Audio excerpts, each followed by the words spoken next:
Avant de commencer ce tuto, n'hésitez pas à vous abonner, à liker et à commenter, mais aussi à activer la cloche pour recevoir une notification dès la sortie des prochaines vidéos. N'oubliez pas que la chaîne a besoin de vous, alors n'hésitez pas, si vous le pouvez, à nous soutenir en cliquant sur le lien donation dans la description de cette vidéo. Merci à toutes et tous par avance. Bonjour à toutes et tous, on m'a posé plusieurs fois la question, dont l'ami Georges sur le groupe Facebook Logic Nation. Alors je me suis dit que c'était l'occasion d'y répondre et d'en faire une petite vidéo. Alors, quelle était cette question? Eh bien, c'était la suivante. Comment transformer un audio stéréo en mono? Alors, vous allez voir que c'est particulièrement simple. On va, dans un premier temps, dans l'inspecteur de piste qui se trouve juste ici, cliquer sur les deux petits cercles qui se trouvent juste ici. Alors, les deux petits cercles font référence à une entrée stéréo.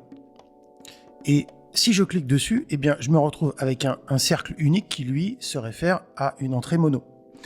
Et petit détail qui est très important, il faudra aussi modifier la sortie de notre piste en lui affectant une sortie mono, en cliquant juste ici, en allant dans la section sortie, puis en allant dans mono et en choisissant par exemple la sortie mono numéro 1.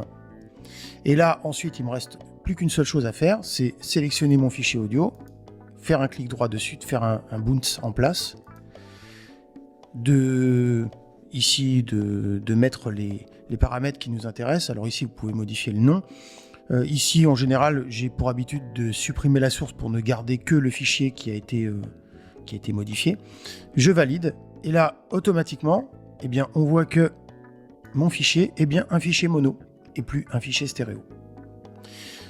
Donc voilà pour cette toute petite vidéo, j'espère qu'elle vous aura plu et je vous dis à très bientôt pour une nouvelle vidéo.